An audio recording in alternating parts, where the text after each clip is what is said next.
Hello, thank you for joining the Halal in Travel Global Summit 2023, hosted by Crescent Rating. My name's Gary Bowerman, I'm Director of Check-in Asia, and I'm the co-host of the Southeast Asia Travel Show.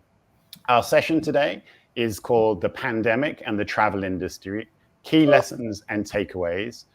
So much to talk about, and I've got three excellent panelists to do that. Over the next 50 minutes, we're going to be looking back at what happened to travel and tourism during the pandemic and how the industry is attempting to recover. So first up, let me introduce my three panelists today.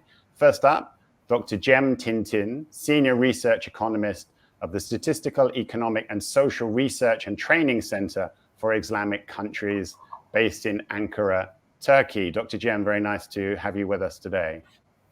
Thank you. Thank you for the invitation. Secondly, I have Zaida Enver, CEO of Pure Grit Projects and Exhibitions Management, based in Johannesburg, South Africa. Zaida, very nice to have you with us as well. Thank you very much, Gary, for inviting me. And finally, let me introduce you to Shukor Yusof, founder and CEO of Endau Analytics. Shukor is based in Johor Bahru in Malaysia. Shukor, how are you doing? It's nice to have you with us as well. I'm good. Good to be here with everyone in South Africa and in Turkey as well.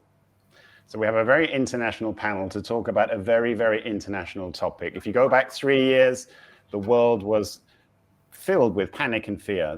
COVID-19 was spreading around the world. Travel and tourism came to a halt, and we are seeing recovery around the world now, but in different speeds and at different tangents. So let's start by going back. Let's have a look at where we've actually come from. So let me start with you, Dr. Cem. What would you say were the most significant challenges faced by the travel industry during the COVID-19 pandemic?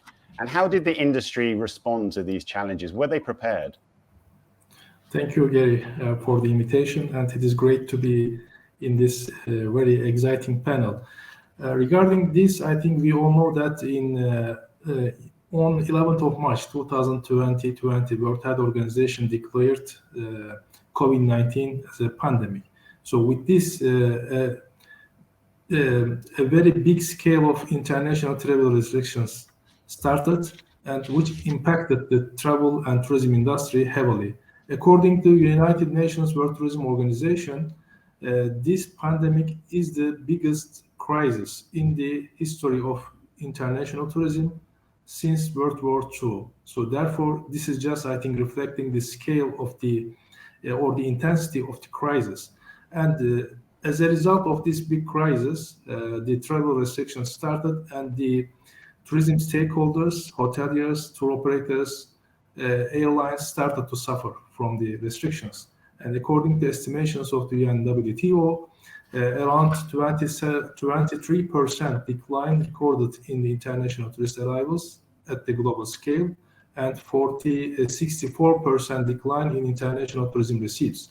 So therefore, this is, I think, these figures reflecting the biggest impact of the pandemic. And if you look at how the industry responded to this crisis, first of all, some tourism stakeholders started to transform their services from more digital oriented services because in order to reduce the interaction between the people and also reduce the physical interaction because the COVID pandemic or the virus is spreading through physical contact.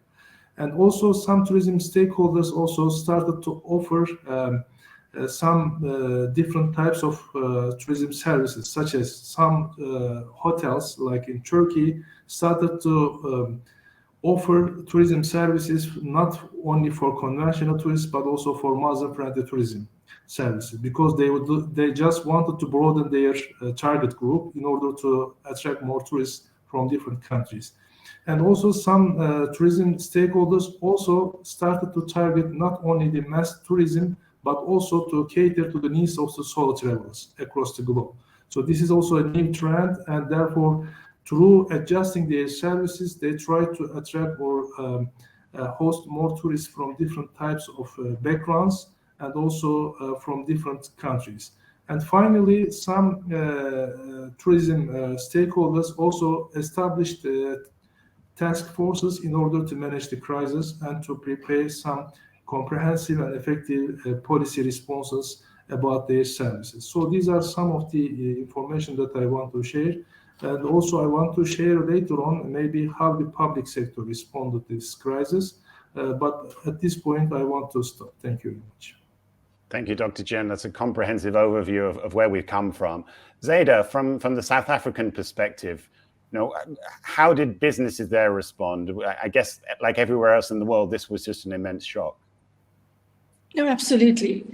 I mean, Gary, if we thought 9/11 changed the way people traveled and changed the perceptions of people based on which countries they travel to and which countries they travel from, I think COVID-19 was just completely unexpected and came from complete left field. In South Africa alone, the numbers of travelers between 2019 and 2020 decreased by 71%. Occupancy at hotels declined, forced shutdowns of hotels, airlines curtailed the operations. and after the initial shock was over, companies started to realize that they had to become more adaptable. They had to be flexible. They had to become more innovative and agile. And from South Africa's perspective, how did the stakeholders deal with these challenges? Well, we started to look inwardly. We started to look at domestic tourism. We weren't able to accept any travelers outside of South Africa, and we weren't able to travel outside of South Africa ourselves. We weren't able to attract people into South Africa, and we weren't able to travel outside of South Africa as well. So we started to look inwardly, and we started to look at domestic tourism. We started to market a lot of local destinations. Now, when it comes to travelers, most people and mentality is that they'd rather travel outside their country than actually travel within. And because it put so much of restraint on people's pockets, and because of the travel restrictions, people did start looking inwardly at traveling to local destinations. And because they couldn't fly to these destinations, they started to drive. So we found more and more destinations within our own country that was completely untraveled, being traveled to. And that in itself started to grow the industry. So during the pandemic, though, we found there was more and more opportunities for self-catering facilities. And self-catering facilities then had to up their game, and they had to up their service levels because people weren't going to the mainstream hotels. People were driving through vast distances within our country, and using self-catering apartments just as stopovers.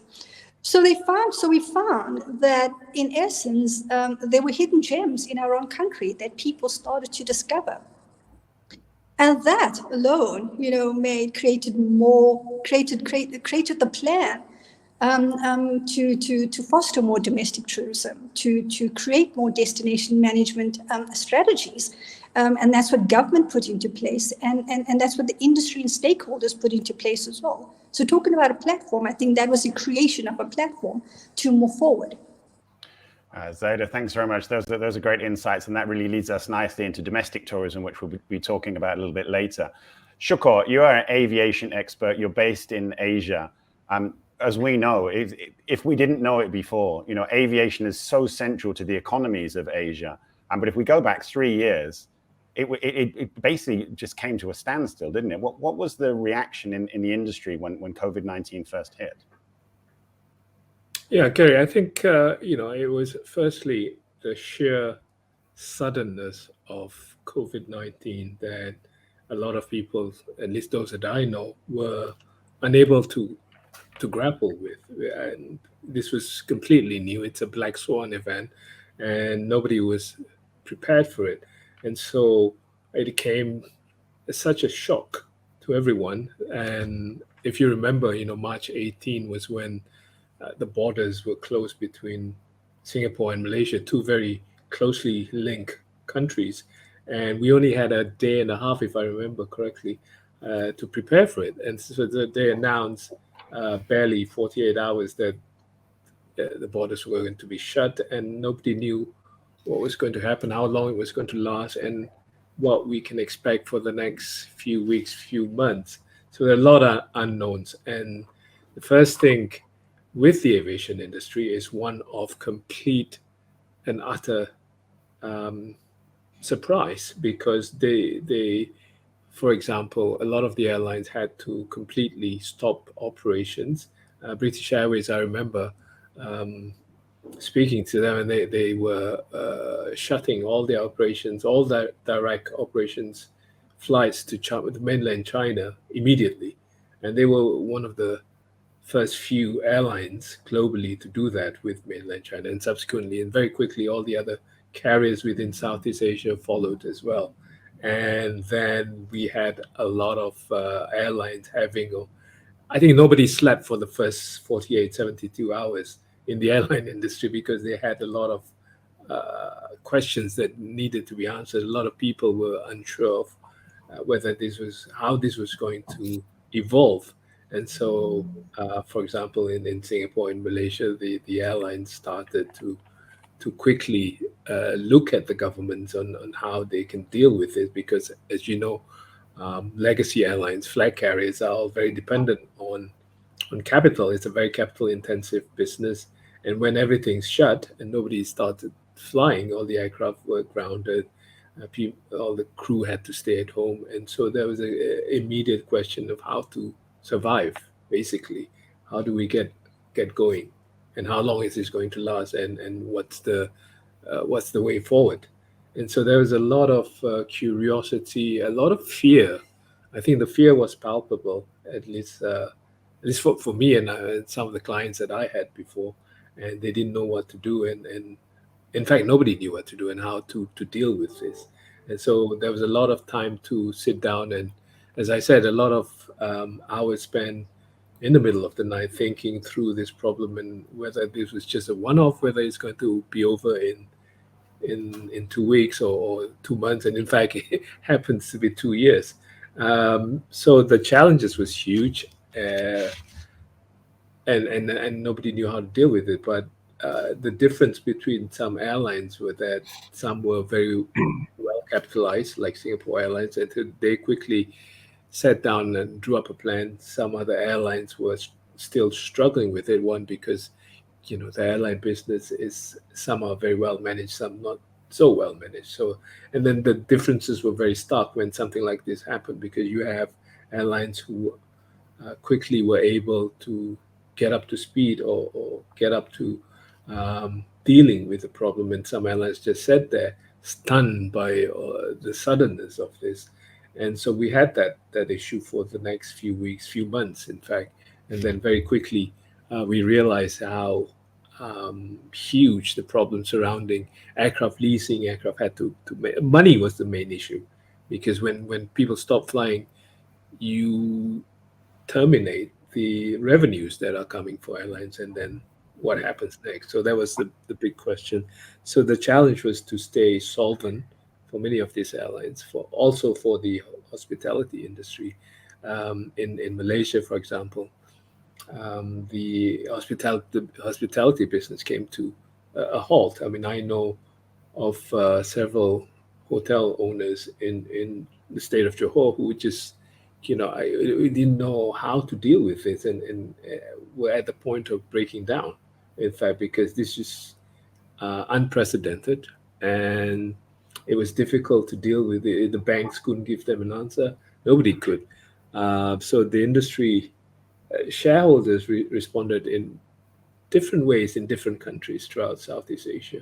And Singapore, being the smallest but most advanced economy in the region, were the stakeholders in the aviation and the hospitality industry were very quick to mobilize themselves. The government paid very, very close attention to the business, because, as you know, the Singapore economy is very much dependent on the external global economy. So something like this, I mean, they were perhaps the most vulnerable of countries within Southeast Asia, because everything in Singapore in terms of food, in terms of air connectivity, were very much dependent on the outside world. So when the world shuts down and their survival is at stake, so they were very quick to respond to that in sense of raising money for the flag carrier Singapore Airlines and the government guaranteeing to pay for the cabin crew, for in fact all the employees of the airline, for Singapore Airlines, for example. And that gave a lot of comfort to the airline while they dealt with the problem. I think one of the things is the unknown and how long this is now, where they're going to lead to. So I think in retrospect, apart from us, doing a lot of online food deliveries and all that, we were stuck inside, and there was this consistent fear and the fact that how will this all evolve. So I think that was the number one thing. I think I'm going to stop you there, Shukor, because you made a very nice point there about Singapore. Singapore, obviously, as you mentioned, is a very international destination, doesn't really have much of a domestic economy.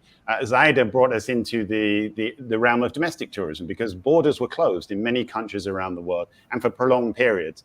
And domestic tourism became really the go-to opportunity and the only real fallback that many travelers themselves and the industry had to get out, to actually experience travel again. So let me come back to you, Zaida. Is domestic tourism, you started to talk about that.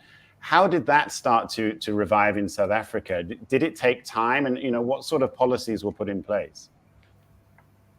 Yes, Gary, it did take time. And like I said, we had to get over the initial shock, first of all. And I always say, the travel and the tourism industry is probably one of the most emotional industries there is, because people travel based on emotions. And it's not like the aluminium industry. You want a certain grade of aluminium or you want a certain grade of steel, and you have no choice. If that's what's required, then that's what you use. But I think in the tourism industry, there's just because these decisions are based on perceptions. Your decision to travel is based on perceptions because it's based from a place of emotion. That organizations have to be a lot more sensitive to people's needs, and when it comes to domestic tourism in South Africa, it was exactly that. It was exactly that. We companies started to put tourism operators started to put packages together for families and for extended families. So for groups of anything between 8 to 15 people, because groups of families started to travel because they knew that their immediate family had taken the COVID vaccine, that it was a safe environment for all of them to travel together, and they could share the costs. And they could travel to a self-catering and book a house with the chef, and so that started to develop that new way of traveling, that new form of traveling that the domestic travel industry had not seen before. They had to adapt and they had to cater to them, and the government as well. Government started to reduce some of their costs. The state-owned parks, state-owned recreations, government started to drop the price of all of that, and started to make some of the entry fees to that completely at no cost, which encouraged more and more people to travel. People started to realize that they could only bake so much bread. They can only watch so much Netflix, and they can only watch so much of the Disney Channel. They had to get out. They had to take their children out, and then they had to spend time with their families, and so going outside of their homes and going to a park and going to a beach, and all of those recreation areas that were owned by government, especially when it was at no cost, actually helped them and made the decision easier for them to travel. And government put together a whole lot of marketing campaigns as well. Provinces, we have 9 provinces in South Africa. They all have their own little hidden gems. And so they started this whole campaign of to increase travel. And then, and we have 15 member states of SADC. SADC stands for the development region, which is 14 countries around Africa. And it was easy for those 14 countries to actually travel into South Africa. So South Africa started without a visa. So we started to get quite a few travelers, but Gary, I have to say that it didn't happen. It didn't happen in 2020. It didn't happen at the beginning of 2020. It started to happen really towards the end of 2020, the beginning of 2021. And I think that that's when people really started to trust the process, really started to realize that what the government was trying to do was trying to create immunity. And so it gave them a lot more confidence to travel. Those are great points, Zaida. I totally agree with you. Adaptation, innovation, but also that fear. And as you said, governments had to deal with the virus themselves, protecting their own people and looking towards the vaccine as well. Dr. Cem, what were your experiences of domestic tourism and how that changed a little bit during the pandemic? Yes, in fact, it is an eye-opener. The pandemic is an eye-opener for the rise of the domestic tourism. I can give you examples from like Malaysia, Turkey, and Iran, especially for this kind of countries which has a high population, domestic population. It is really one solution to address the challenges faced by the tourism stakeholders. However, for some countries like Maldives, the Gambia, in fact, these are, let's say, countries with a small population and heavily rely on international tourists. So therefore, for these countries, it is not that much easy to provide solutions through supporting domestic tourism. However, in the case of Turkey, for instance, the government started to offer some stimulus packages for the tourism stakeholders who provide services specifically to the domestic tourists. In addition to that, it was also interesting experience for the domestic travelers because of the conditions of the pandemic. People started to discover their neighboring cities and regions within the country. So therefore, they started to enjoy and learn what is available in their surroundings. So therefore, it also, started to make a kind of spillover effect, positive spillover effect, because when they come back from these neighboring cities, they share their stories with their neighbors and with their families and relatives. So it is a kind of really a good experience. And because of the harsh conditions of the pandemic, in fact, the domestic tourism really started to rise in this kind of countries like Turkey, Iran, and Malaysia. And in fact, it was one of the really good ways of addressing the challenges faced by the tourism stakeholders. So these are my take on the domestic tourism. Thank you very much for the question. Yeah, thank you, Dr. Cem. Shukor, domestic tourism is quite a big issue here in Asia because I think what we learned over the last 10 years leading up to the pandemic was travel and tourism was growing. Domestic tourism wasn't new. We have some very strong domestic tourism markets, but the real growth was in intra-regional travel, was in inbound travel. And then all of a sudden there was just this only singular focus on domestic travel. Now, how did the region respond? I mean, it was difficult, wasn't it? It took a long time. Indeed, it was extremely challenging for the governments in the region, within ASEAN, the Association of Southeast Asian Nations. I think Zaida and Dr. Cem made some very good points about South Africa, about Turkey, and I think what we can see is that governments behave differently in different parts of the world. Partly because of the cultures, the level of fear and the preparedness of the health ministries of individual countries during that period. So what we can see in Malaysia, I think you remember, Gary, because you were in Kuala Lumpur at that time, if I remember, that we weren't even able to travel by road between states within Peninsular Malaysia. So where I was in the state of Johor, for example, I couldn't drive beyond 20, 50 kilometers, for example. There were a lot of roadblocks. The initial 6-month period was very difficult because it was enforced that you weren't allowed to travel unless you're going to the supermarket to get groceries. Otherwise, the authorities insisted that you stay put at home, and if you were to go out, only individually to the park and to have a mask on. And so that was the situation we were facing then. I think gradually it evolved, but in Malaysia, if you remember that we still had that in early 2021 when the vaccine first became available. I think there was a lot of misunderstanding, a lot of confusion also, and a lot of fear still. That a lot of confusion amongst people, whether this was the right thing to do, whether it was too quick. A lot of questions really.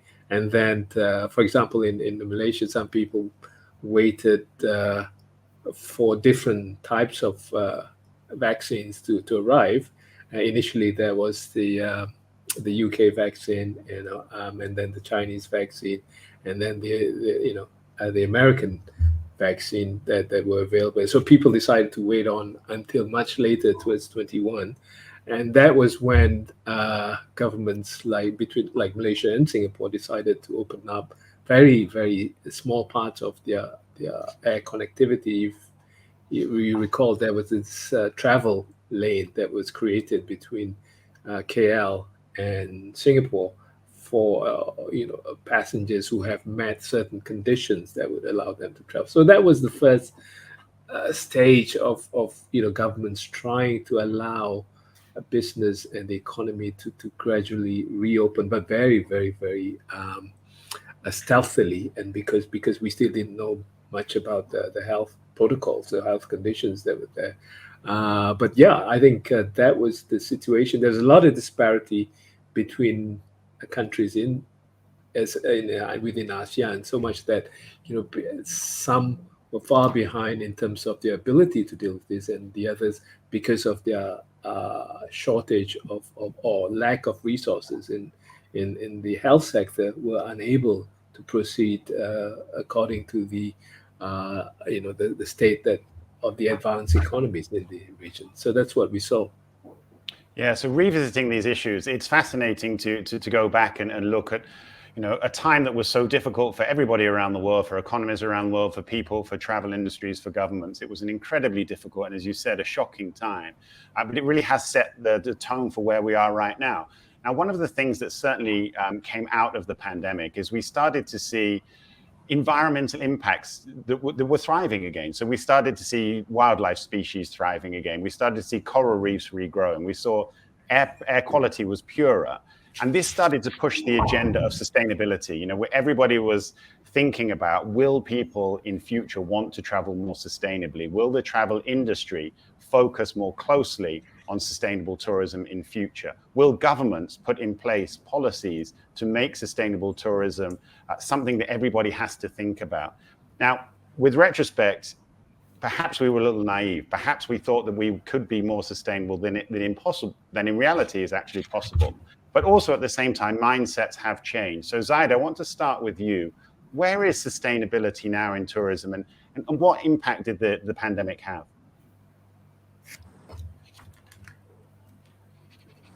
I think for individual travelers, the impact on individuals just made them look a lot more inwardly. People as a whole, became a lot more spiritual. They started to look at their own lives, and they started to look at what was important. And that's why sustainability and the health of the world and the health of our natural resources just became more and more important, because people had bucket lists, and then all of a sudden that bucket list became the list, because we realized that we have a plan, but God has a bigger plan. And so, so we started to look at things like sustainability. We started to look at things, as in how we travel, and and travelers' increasing concern about their own safety, the environmental safety, the effects of tourism, on certain destinations that are being visited, just became more and more imminent.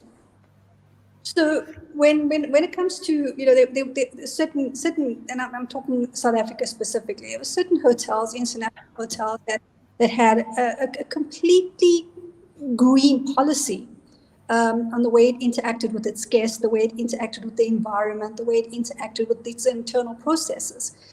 And I think that COVID has taught them to bring that more to the fore, because not only were they concerned about environmental considerations from their own value system, but they had to start looking at the travelers' value system as well, and they started to realize that in order to attract a traveler to their establishment, their values had to be aligned. And so that whole alignment where where hotels just thought, oh, well, you know what, we had to provide a great service, or we had to provide great food and all of that. It went beyond that. It most certainly went beyond that. And companies and organizations starting to look at how are that actually aligned to the values of our travelers. Yeah, that's a great point, Zaida. I really like that. The alignment is something that we're getting used to, and it's still taking time. Dr. Cem, what are your thoughts on sustainability in tourism now, and what the impact was from the pandemic? Yes, I think the start of the pandemic has also allowed us to rethink about our impact on the environment. And especially during the pandemic, with the start of the pandemic, digital technologies have started to be used more often as compared before the pandemic, such as paperless travel, digital bookings, etc. So this also allowed us to rethink about our impact. The impact on the nature. And also the Sustainable Development Goals, put very ambitious goals for the governments to achieve. And one of the key considerations of the governments is to reduce the carbon footprint and etc. And I think the pandemic also started to impact the way of thinking of the policymakers, how we can achieve these SDGs or Sustainable Development Goals by benefiting from the pandemic. Benefiting means that maybe we can realign our policies in tourism, such as how we can reduce our footprint and how we can reduce our impact on the nature. And also preserving the nature is one of the main goals of all the tourism stakeholders, not only to contribute to the SDG or Sustainable Development Goals, but also to keep the tourist attraction places like natural parks attractive in the future, because it is the, let's say, capital of the tourism stakeholders, and they have to preserve them, because if they want to sustain and continue attracting more tourism in the future, they need to also pay attention and consider the environmental impacts of the tourism of the international tourists. So therefore, I think it was an important point, and the good thing, according to my understanding, is that now people are also paying more attention how their travel is impacting the nature, and also it also started the concept of more responsible tourism, not only sustainable tourism but also responsible tourism. So this is my take on. Thank you. Thank you, Dr. Cem. So we've got a lot to chew on there. We're talking about the alignment of strategies. We're looking at stakeholders. We're looking at travelers, their own values, how they need to realign after the pandemic. We're looking at the issue of policymakers. Shukor, here in Southeast Asia, before the pandemic, there was a lot of talk in some countries in our region of over-tourism and the impact, not just on the environment, but also on communities. What did we see in our region during the pandemic in terms of, was there a refocus on sustainability and responsibility? Well, first of all, I think sustainability is unsustainable. I think humans, there is this preponderance for greed, for overconsumption and overdoing things. And so I think, people have short memories. I think they were in a state of shock. They were in a state of convulsion, if you like, during the 2 years of lockdown and COVID. But now that WHO has said, no, this is no longer an endemic, you see bad habits are coming back into play. And so, and this is my observations clearly, and I think people are going to say, differently. But I do think if you look at the situation with sustainability in tourism, for example, you see how pristine beaches and the oceans were in Thailand, for example. And so, because there were no tourists, full stop, period. And again, and in other places, like in Venice, for example, you see how wonderful St. Marcos Square were. when you look clearly into the waters and see fishes, and now it's back to those grotty days again when there's a lot of over tourism and all that. So I'm a bit more skeptical that we've actually learned a lot. I think you can say that 2.5 years of it, have we learned anything from it? Yes, there is a refocus, but I think the greed has become a bit more than pre-COVID, if I'm allowed to say so, because we want to catch up over the last 2.5 years of that we were not making profits, for example. And so if you look at the state of the airfares among airlines, for example, what's driving it? Clearly, there's a lot of demand. It's a case of supply and demand. I agree with that. But again, people are traveling at a level, at a speed where they think they might not make it beyond 2030, and we might not. I mean, the way the temperatures are increasing, we're going through a very, very big heat wave for our friends in Turkey and in South Africa, here in Southeast Asia, for example. So yeah, I think despite the refocus and the changes in mindset, we have been able to deal more with the health side of it. We're more prepared if another pandemic were to come upon us.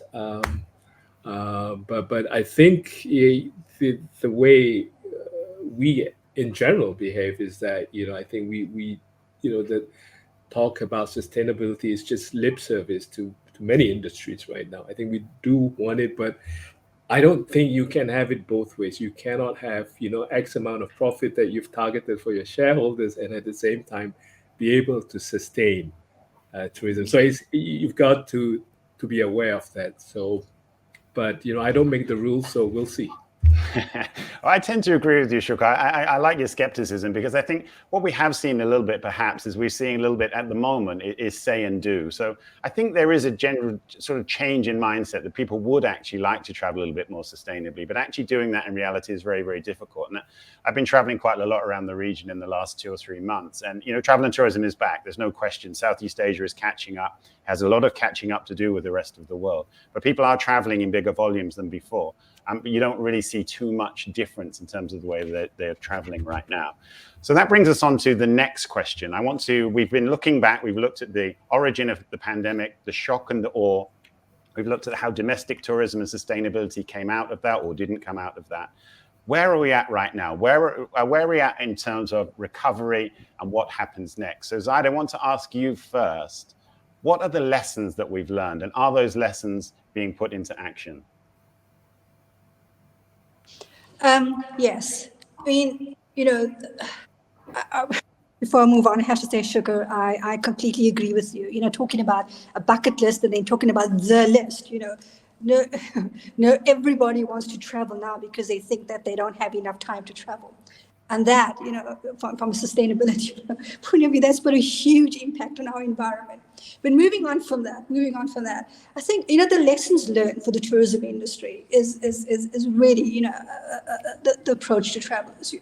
Travelers have started to, look at things like refund guarantees, because, they started to look at things like, flexibility to change dates, to change destinations.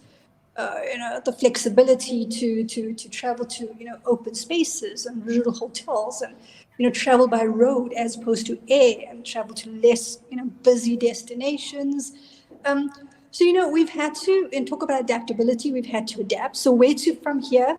I think where to from here, and it's just, to me, it's just about building on the lessons that we've learned during COVID, building on that, bringing more technology into our industry, having more concern for the environment, and creating contactless technology, as an example. Things like e-visas. We've never heard of that before, but now we have e-visas. Working remotely, becoming, potential, people who are working remotely now have become potential holiday travelers. They stay longer in a destination, they work longer, so creating packages for people who have work visas to now travel in the country that they're working in.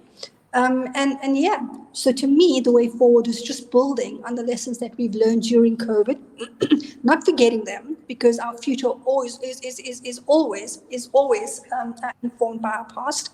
And so building on that and realizing that nothing in life is constant and changing and being adaptable and agile and flexible in the environment that we work in. Yeah, I agree with that entirely. This is a new era of adaptability, absolutely true. Dr. Cem, Zaida made an interesting point there about the digitization. You talked about this earlier as one of the lessons that we've learned from the pandemic. From your perspective, what are the lessons that we need to learn and put into practice? Okay, I think I would like to also re-emphasize the role of investing in digital technologies, because what we saw during the pandemic is that countries with a better digital infrastructure, they could really manage it in a better way, and they could really start to recover earlier. And also the countries with a well-developed human capital in the tourism industry also could manage the crisis in a better way, such as in the Middle East region, like countries, United Arab Emirates, really could respond in a better way than as compared to many African countries. And one of the key success factors is the importance of trained human capital in tourism stakeholder, such as you can provide PCR results, but if you don't know, if you don't have a staff who cannot really evaluate or assess these results, maybe it is a challenge. And also, some countries started to having some task forces to brainstorm on some alternative crisis management scenarios. So we shouldn't wait until the next pandemic arrives. So therefore, I think policies matter in this regard. So the countries, also some countries, not all, started to establish some task forces to work on different scenarios, how to manage different type of crisis in the tourism industry. So I think it is an important lesson learned, because when the crisis arrives, you need to have some concrete scenarios and alternative mechanisms how you should respond. So therefore, I think these are some of the important lessons that we learned during the pandemic, according to me. Thank you. Thank you, Dr. Cem. So the lessons learned, Shukor, in the aviation industry, there are many, they're widespread. And what would you say are the key ones to focus on in our region in Southeast Asia? Cash is king. And this applies to all the industries, more so for the aviation industry, which is, as I mentioned earlier in the discussion, it's a highly capital-intensive industry business. And if you have no money, you don't stand a chance at all to do anything in this industry. So if you look at the likes of Singapore Airlines, Cathay, I mean, some of the bigger carriers backed by very strong governments with very strong credit profiles, is that their ability to fund these airlines during the pandemic.